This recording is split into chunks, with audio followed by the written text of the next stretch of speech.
বিরুদ্ধে আমাদের সকলকে ঐক্যবদ্ধ হয়ে প্রতিরোধ গড়ে তুলতে হবে। আমাদের দ্বিধাকে শহীদ করেছে।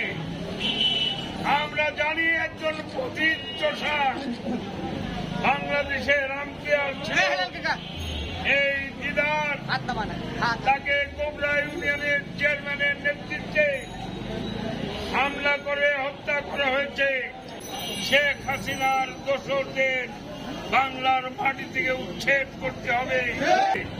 আপনারা যারা মিছিলে অংশগ্রহণ করেছেন, সদর থানা স্বেচ্ছাসেবক দলের সকল পর্যায়ের নেতৃবৃন্দকে ধন্যবাদ এবং কৃতজ্ঞতা জানিয়ে আজকের এই মিছিল পরবর্তী সমাবেশের এখানেই সমাপ্তি ঘোষণা করছি।